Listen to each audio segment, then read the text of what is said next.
નમસ્તે મિત્રો, આપણે આજે જામનગરથી ચોટીલા જઈએ છીએ. તો આપણે જામનગરથી નીકળી ગયા છીએ, તમે જોઈ શકો છો. તો આજ સેટરડેની નાઇટ છે, કાલે સન્ડે છે. તો હું અને મારા ભાઈબંધ દીકરા અને બીજા 2-3 જણા ચોટીલા જવા માટે નીકળી ગયા છીએ. અહીંયાથી આપણે જામનગર નીકળ્યા છીએ. આપણે ઓલ્ડ કરસી વચ્ચે થ્રોલ અને અહીંયાથી કરસી આપણે હીરાસર એરપોર્ટની બાજુમાં. તો બસ મેં તમને કીધું એમ આપણે નાઇટમાં નીકળ્યા હતા, એટલે વહેલી સવારે એમ 3 વાગ્યાની આસપાસ. અત્યારે આપણે દ્વારકાધીશ હોટલ આવે છે, તમને આઈડિયા હોય તો આ દ્વારકાધીશ હોટલ છે.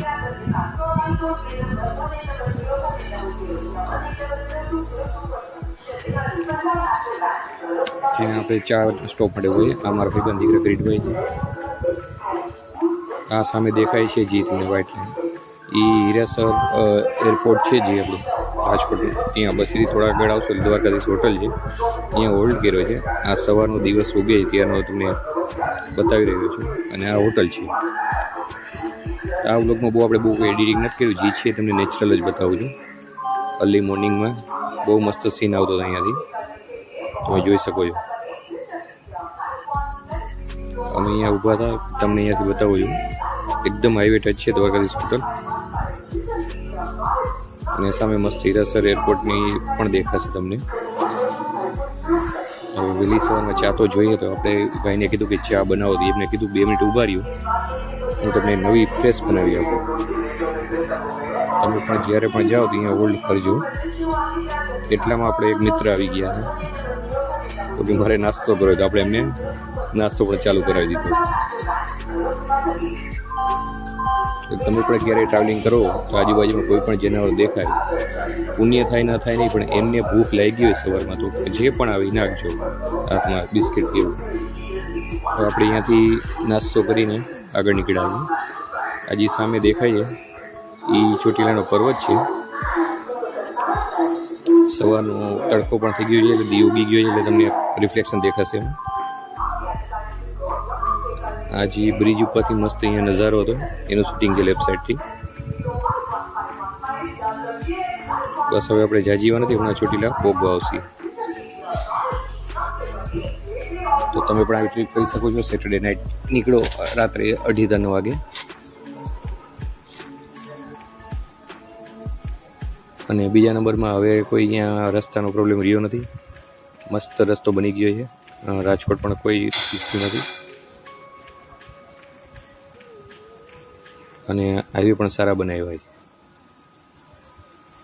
તમે લાસ્ટ ટાઈમ ક્યારે ચોટીલા ગયા હતા અને કેના ભેગા ગયા હતા કોમેન્ટમાં કહેજો મને.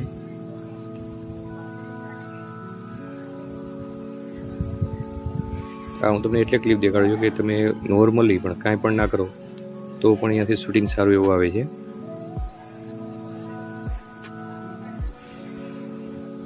અમે ઓટો રિક્ષામાં એટલે અમારી સ્પીડ નોર્મલ છે, અમે આરામથી ચલાવીએ છીએ.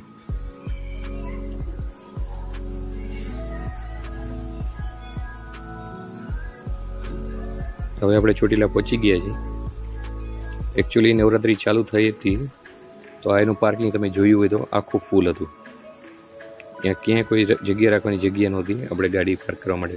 છતાં આપણે આપણી ગાડી આગળ અહીંયા મંદિરે આગળ પાછળથી લઈ આવ્યા છે અને અહીંયા પાર્ક કરેલી છે. આ ઉપર ચોટીલાનું મંદિર છે.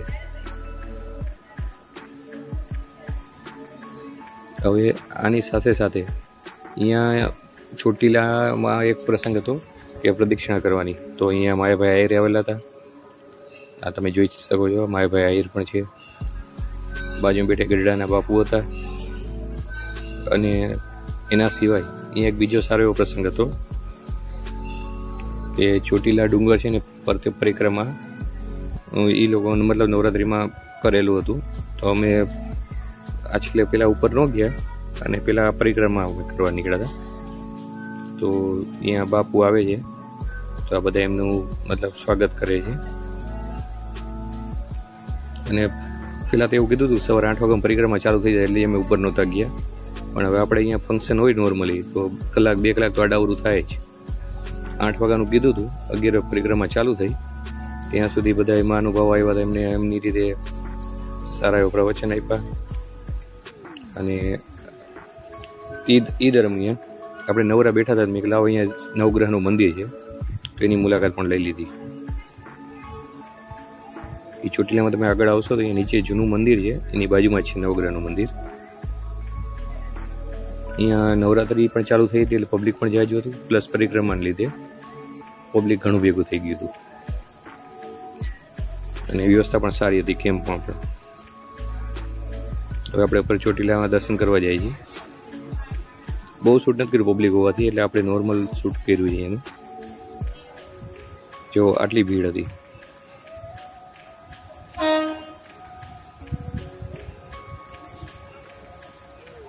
તમે પણ જ્યારે જાઓ ત્યારે એકવાર તમારી ફિઝિકલ સ્ટ્રેન્થ ચેક કરજો, કેમ કે કોરોના પછી બેઠાડું આપણે થઈ ગયા છીએ. અને પીઝા ખાવાથી આપણે ભલે આમ લાગે હેલ્ધી, પણ એકવાર આ પર્વત ચડવો ને શ્વાસ ચડી જાય. હવે આપણે રિટર્ન થાય છીએ ચોટીલાથી જામનગર બાજુ.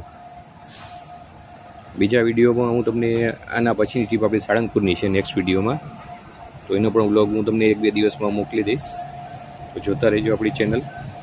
હવે આપણે ત્યાંથી ચોટીલાથી આપણે રાત્રે નીકળ્યા હતા જામનગર આવવા માટે, તો રસ્તામાં આપણે નકલંગટીમાં સ્ટોપ કર્યું હતું. અને પરિક્રમાનો જે છે એ પણ તમને વિડીયો મોકલીશ. તમારું કાંઈ પણ સજેશન હોય મારા વિડીયો રિલેટેડ તો પણ મને કહેજો.